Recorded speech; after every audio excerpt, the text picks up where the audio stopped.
Madame, Messieurs, bonsoir et bienvenue au dernier Flash Info de la soirée sur Canal 7, à votre chaîne panafricaine. Nous ouvrons ce Flash Info avec l'actualité politique. Au Niger, à moins d'un an de la présidentielle, des milliers de personnes ont manifesté ce samedi à Niamey contre le régime. Ils accusent le pouvoir en place d'étouffer les libertés et d'une justement mauvaise gestion du pays. Abdoulaziz Maïga s'en fait l'écho. Au Niger, c'est la grogne. Pendant 2 heures, des milliers de protestataires, majoritairement des jeunes qui répondaient à l'appel de 38 associations locales, ont battu le pavé contre le régime de ce pays ce samedi à Niamey.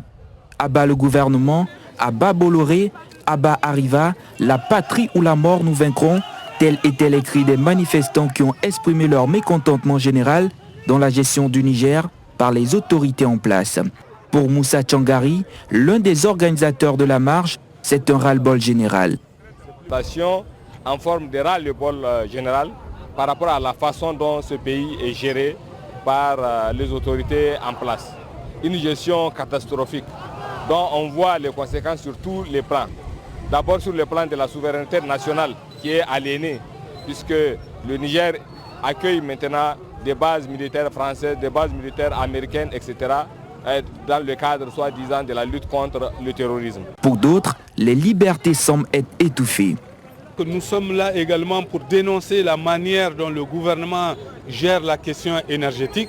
Tout le monde a constaté que chaque année, on parle de milliards investis pour résorber les difficultés d'approvisionnement régulier en énergie. Et chaque fois, c'est les entreprises qui doivent faire les frais de ces coupures intempestives. Nous sommes aussi très mécontents face au refus du gouvernement de répondre à l'exigence et à la demande du peuple qui consiste à réduire le prix à la pompe sur les hydrocarbures. Nous sommes pays pétrolier, nous produisons du pétrole et le prix à la pompe est aujourd'hui plus cher qu'il n'y a 4 ans. Depuis des semaines, les syndicats des commerçants nigériens demandent l'annulation d'une convention signée en 2014 accordant au groupe français Bolloré le monopole de la manutention des 2 plus importants entrepôts de douane à Niamey, monopole qui a engendré une hausse significative des tasses. À moins d'1 an de la présidentielle, les protestataires ont également décrié une décision du gouvernement d'augmenter le nombre des députés de 113 à 171 en 2016.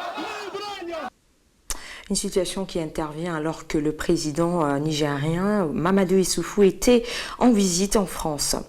Restons politiques au pays de Nelson Mandela après la polémique autour de l'aménagement luxueux de la résidence privée, le Kondla du chef de l'État sud-africain Jacob Zuma. Cette semaine, l'actuel président de la République a obtenu une augmentation de 5% de son salaire présidentiel, une décision qui soulève l'indignation de l'opposition. Reportage. En Afrique du Sud, le président Jacob Zuma bénéficie du Parlement une augmentation de 5% de son salaire qui permet de rajouter 9 200 €, soit plus de 6 millions de francs CFA. Cette décision découle des recommandations de la Commission pour la rémunération de la fonction publique qui avait préconisé des augmentations de salaire de 5 à 6% pour les hauts fonctionnaires, les ministres et le président. Ce sont 200 parlementaires sur les 400 membres de l'Assemblée nationale qui ont accepté de valider cette révalorisation des salaires. Au Parlement, l'opposition a fait entendre son indignation.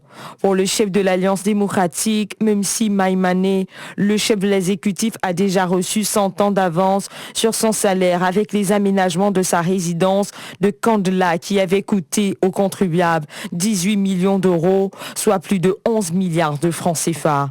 Les voix discordantes qui s'élèvent dans tout le pays s'inquiètent sur la situation socio-économique avec un taux de chômage qui est évalué à 25,5%, soit une hausse de 0,3 points.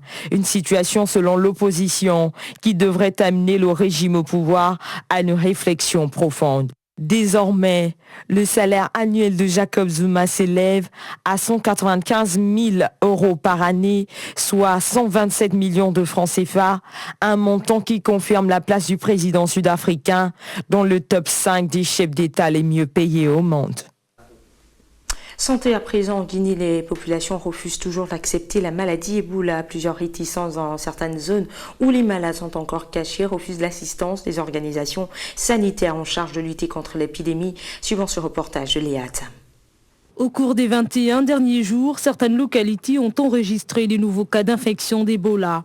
En revanche, les populations qui ne croient pas en l'existence de la maladie continuent à se cacher et à refuser l'existence des organisations sanitaires en charge de lutte contre l'épidémie. Quand il y a de nouveaux foyers, on est généralement exposé à deux choses. C'est d'abord la peur qui entraîne la désinformation et donc ça crée une situation inconfortable. Et la plupart du temps, cela se manifeste par des actions de violence. Les agents de santé et ceux de la Croix-Rouge ont été violemment pris à partie dans plusieurs localités du pays où ils ont été accusés de contaminer volontairement les populations. Il y a des réticences accompagnées de violence, ce qui est grave. Mais il y a aussi des réticences où il n'y a pas de violence, ce qui est souhaitable. Parce qu'on discute et on voit si on peut se comprendre. Là, on travaille suivant la force des arguments. Mais quand c'est les violences accompagnées maintenant et les réticences, accompagné de violence, ça c'est très très grave et ça affecte beaucoup plus les volontaires, les travailleurs humanitaires, même la communauté. Ça crée vraiment une situation inconfortable dans le cadre du travail. Rappelons que la réticence des populations guinéennes face à l'épidémie de la fièvre hémorragique à virus Ebola pourrait expliquer la naissance de nouveaux foyers, contredisant ainsi l'engagement des pouvoirs publics d'arriver à 0 cas en 60 jours.